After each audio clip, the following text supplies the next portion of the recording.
வச்சாரோ, என்னைக்கு என்னுடைய ஈழ சொந்தங்களுக்கு அவர் செற்று விழுந்ததற்கு யார் காரணம் என்று சொன்னார்களோ, அப்பதான் தெரிஞ்சது இத்தனை நாளா தமிழின தலைவன் நினைச்சிட்டு இருந்தோமே, இவன் தாண்டா தமிழின துரோகி அப்படின்னு. அதனால இவங்களுக்கு இதுவும் வேணும், இன்னமும் வேணும். பாத்துடலாம், இன்னும் சாலிடா 10 நாளைக்கு மேல இருக்கு. நீ எப்படி வாயை மூடிக்கிட்டு இருக்கன்னு நாங்களும் பாக்குறோம்.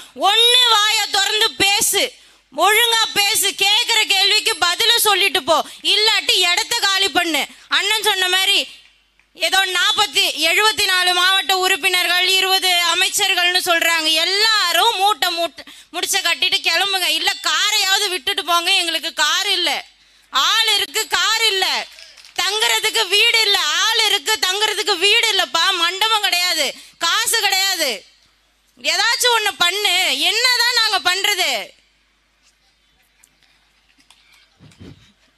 அண்ணா சிரிக்காதீங்கண்ணா, இதான் பண்ணிக்கிட்டு இருக்கோம். இதுல அண்ணன் வேற கேக்குறாரு, அம்மா நானும் வந்து பேசுறேம்மா, எனக்கு 3 பாயிண்ட் கொடுங்க, நானும் வந்து ஒரு நாளைக்கு 3 பாயிண்ட் பேசிட்டு சாயங்காலம் பொதுக்கூட்டத்துல வந்து பேசுறேன்.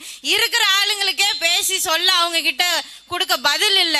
அக்கா காளியம்மா அக்கா கிழின்னு கிழிக்கிறாங்க. ஒரு பக்கம் சீதாலட்சுமி அக்கா வந்த நாள்ல இருந்து நான் அவங்க கோவப்பட்டு பார்த்ததே இல்லை. ஆனா இன்னைக்கு வாயை திறந்து அவங்களே கேட்டுட்டாங்க, என்னதான் இவங்க நமக்கு வணக்கம் வச்சுட்டு போறாங்கம்மா அப்படின்னு. வணக்கம் தான் வைப்பாங்க, வேற என்னக்கா வைப்பாங்க?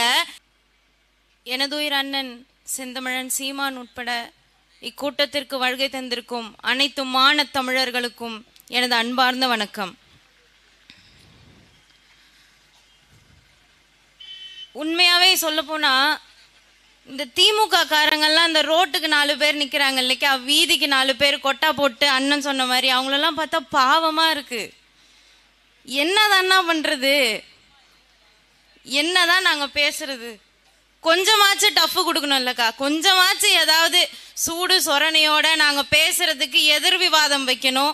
இல்ல நீங்க பேசுறது தப்பு, நாங்க இத்தனை நலத்திட்டங்கள் செஞ்சிருக்கோம், நீங்க ஏன் பொய் பேசுறீங்கன்னு கேட்கணும். இல்ல நாங்க வைக்கக்கூடிய கேள்விகளுக்கு பதில சொல்லணும். ஒண்ணுமே பண்ண மாட்டாங்கன்னா ஒண்ணுமே பண்ண மாட்டாங்க. நாங்களும் காலையில 8 மணில இருந்து பொட்டி கட்டிட்டு வீடு வீடா போய் கத்துறோம். இங்கதான் நிர்வாகிகள் நின்று கணக்கு எடுத்துக்கிட்டு இருப்பாங்க. அவங்க முன்னாடியே நின்று பேசுவோம், முன்னாடி நிப்பாங்க, பின்னாடி நின்று பேசுவோம். முகத்துக்கு முகம் கூட பேசி பார்த்துட்டோம். சீனு கூட யாரும் வந்து முகம் சுழிக்க மாட்டாங்க, அப்படியே உட்காந்துருக்காங்க. இதுல என்ன ஆச்சரியம்னா போகும்போது வணக்கம் சொல்லி அனுப்புறாங்க. ஏன்னா அவங்களுக்கு தெரியுது, ஐயோ அம்மா என் மனசுல இருக்க பாரமே இப்பதாம்மா குறைஞ்சிச்சு, நாங்க கொடுத்த காசுக்கு வேலை செய்யறோம், நீயாச்சு ஒரு மான தமிழச்சியா எது உண்மையோ அதை மக்களுக்கு எடுத்து சொல்லிட்டு போறேன்னு நான் நினைக்கிறேன். அவர் ஓட்டும் எங்களுக்கு தான் விழும், இந்த மைக்கில் தான் விழும். என்ன பண்றது, வேற வழி இல்லை, காசை வாங்கிட்டேன்னு வேலை செஞ்சுக்கிட்டு இருக்காரு. அந்த பொறுமை நம்ம கிட்ட எல்லா பெண் பிள்ளைகள் கிட்டையும் வரணும், நாம் தமிழர் கட்சியினுடைய தம்பி தங்கைகள் கிட்டையும் வரணும். ஸ்பெஷல் யோகா கிளாஸ் போறாங்கன்னு நினைக்கிறேன், நான் யோகா கிளாஸ் போறாங்க.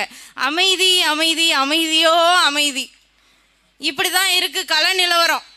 கேட்டா களத்துல எதிரிகளா இல்லையே அப்படிங்கிறாரு அன்பான வேட்பாளர் சிவா அவர்கள். இந்த நிலைமை எதிரிக்கு கூட வரக்கூடாதுன்னு நினைக்கிறேன். ஆனா இவர்களுக்கு வரலாம். எதிரிக்கு கூட வரக்கூடாத நிலைமை இவர்களுக்கு வரலாம். காரணம் இவர்கள் எங்கள் எதிரிகள் அல்ல, எம் இன துரோகிகள். ஈழத்தில் எம் உயிர் சொந்தங்கள் லட்சக்கணக்கான மக்கள் செத்து வீழ்த்தப்படும் போது டெல்லி சென்று மடிப்பிச்சை ஏந்தியவர் தான் இந்த இனத்தின் துரோகி கருணாநிதி அவர்கள். ஒரு காலத்துல நானும் நினைச்சுக்கிட்டு இருந்தேன் எம் இனத்தோட தலைவன் ஐயா கருணாநிதி அப்படின்னு சொல்லிட்டு.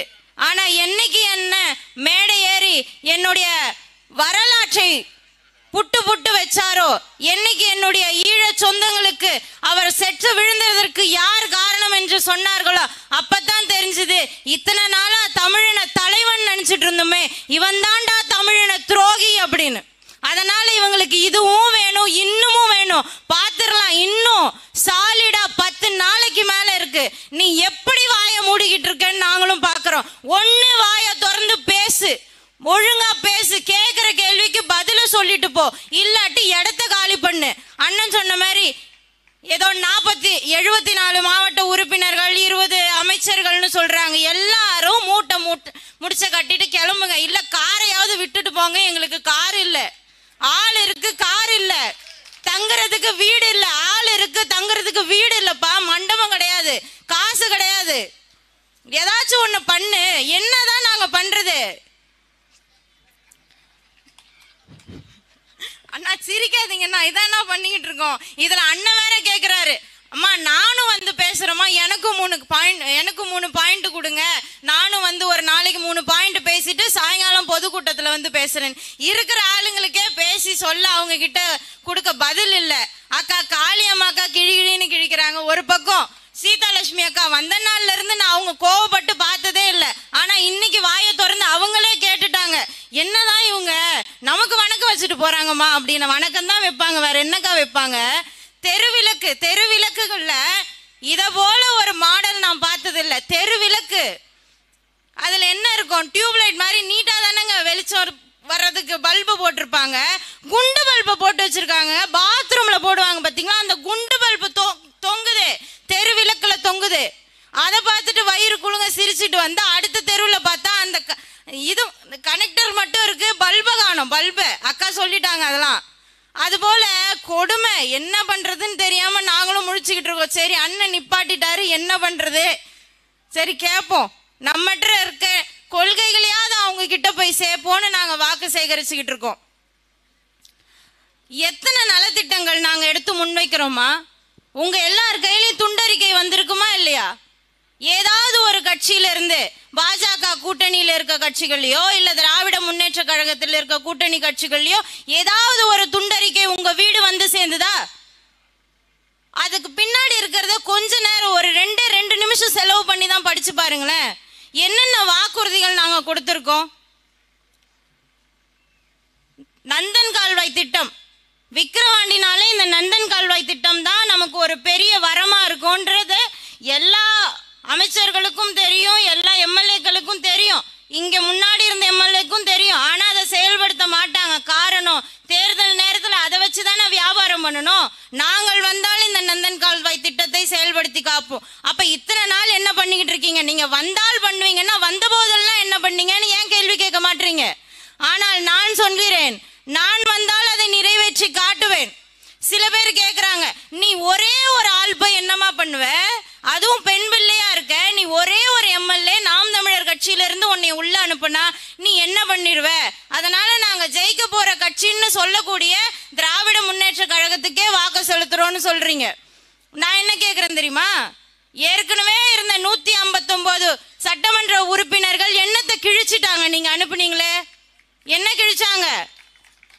நான் என்ன பண்ணுவேன் தெரியுமா? ஒரு சாம்பிள் காட்டுடா. நானு உங்க ஊர்கள்ல இருக்கக்கூடிய, சொந்த ஊர்கள்ல கிராமங்கள்ல இருக்கக்கூடிய, என்னுடைய சொந்த தொகுதியான விக்கிரவாண்டியில் இருக்கக்கூடிய அரசு பள்ளிகள் முன்னாடி போய் உக்காந்துருவேன். அவ்வளவுதான், உக்காந்துருவேன். இங்க வா, இங்க இருக்க வட்ட செயலாளர் வண்டுமுருகன், சந்த செயலாளர், சதுர செயலாளர், கவுன்சிலர், இவங்க வீட்டு பிள்ளைங்களாம் எங்கடா படிக்குது? என் வீட்டு பிள்ளை எங்க படிக்குது? ஏன் இங்க படிக்கல? ஏன் அந்த தரத்திற்கு என் பள்ளி கிடையாது? ஏன் உன்னால செய்ய முடியல இத்தனை வருஷங்களா? சாப்பிட மாட்டேன் 2 நாள், என் கூட வந்து ஒரு படையே உட்காரும். அந்த ஸ்கூல்ல படிக்குது பாத்தீங்களா, அதுங்களோட அம்மா அப்பா வந்து என் பக்கத்துல உட்காருவாங்க. நீ என்ன பண்ண முடியும்? 2 நாள் உட்கார்ந்தா நீ என்ன ஆவன்னு யோசிச்சு பாரு. ஒரு எம்எல்ஏ, உங்க தொகுதி எம்எல்ஏ மக்களை தன் ஆயுதமாக ஏந்தி கொண்டு போராடினால் யாருங்க அஞ்ச மாட்டாங்க? அடுத்த நாள் உன்னுடைய பள்ளிக்கூடம் பிரைவேட் ஸ்கூலுக்கு இணையா மாறுமா மாறாதா? இதையே தான் நான் பண்ணுவேன். என் பிள்ளையும் அங்கதான் படிக்க வைப்பேன், என்னுடைய அடுத்த தலைமுறையும் அங்கதான் படிக்கும். இத வேற யாராவது உங்களுக்கு காசு கொடுக்க வராங்க இல்லையா, வீடு வீடா இரவுல வந்து திருடர்களை போல கயவர்களை போல கதவை தட்டி காசு கொடுக்க வராங்க இல்லையா, அவங்க கிட்ட கேளுங்க, உங்க வீட்டு பிள்ளை எங்கப்பா படிக்குதுன்னு கேளுங்களேன். 5000 ரூபாய் வாங்கி வச்சுட்டு கேளுங்க. ஏன்னா அதை கேட்டீங்கன்னா கொடுக்க மாட்டாங்க. வாங்கி வச்சுட்டு கேளுங்க எங்க படிக்குதுன்னு. காசு கொடுக்கறவன் வீட்டு புள்ள, உங்க வீட்டு புள்ள படிக்கிற பள்ளிக்கூடத்துல படிக்கலாமா? காசு ஏன் வாங்குறீங்க? இந்த கேள்வி எதிர்த்து கேளுங்க. இதையதான் பண்ணுவேன். அரசு மருத்துவமனைக்கு முன்னாடியும் போய் உட்காருவேன். ஏன் அப்பனுக்கும் ஆத்தாளுக்கும் உடம்பு சரியில்லைன்னா இந்த மருத்துவமனைக்கு தானே வரா.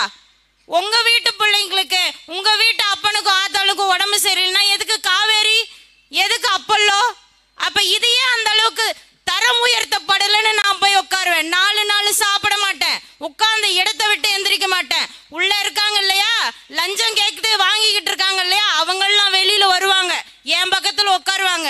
ஆமாமா நீதி பெற்றுதாமா நீ என் பக்கத்துல உட்காருவாங்க. ஒரு அதிகாரத்தை கொடுத்து தான் பாருங்களேம்மா, ஒரு எளிய மகளுக்கு, தமிழ் மகளுக்கு, நேர்மையான பெண்ணுக்கு ஒரு அதிகாரத்தை கொடுத்து பாருங்க. அதிகாரத்துல இல்லாத போதே போராடி மட்டுமே மனுக்களை கொடுத்து மட்டுமே 500 மதுக்கடைகளை மூடி இருக்கிறோம் நாங்க. 500 மதுக்கடைகள், அதுல 2 இந்த தொகுதியில் நடந்திருக்கிறது, விக்கிரவாண்டி தொகுதியில் மூடி இருக்கிறோம். அப்ப நாங்க அதிகாரத்திற்கு வந்தா எந்த அளவுக்கு நாங்க சாதிச்சு காட்டுவோன்றத சிந்திச்சு பாருங்க. என் அன்பார்ந்த தமிழ் சொந்தங்களே, உங்களிடம் ஒரே ஒரு விஷயத்தை தான் நான் கேட்கிறேன். உங்க வீட்டுல பிள்ளைங்க இருக்கும் இல்லையா, உங்க வீட்டுல பேரம் பேத்திங்க இருக்கும் இல்லையா, இத்தனை நாளா நீங்க யாருக்கு ஓட்டு போட்டீங்க, யாருக்காக ஓட்டு போட்டீங்க, யாரு சொல்லி ஓட்டு போட்டீங்கன்றத மறந்துருங்க.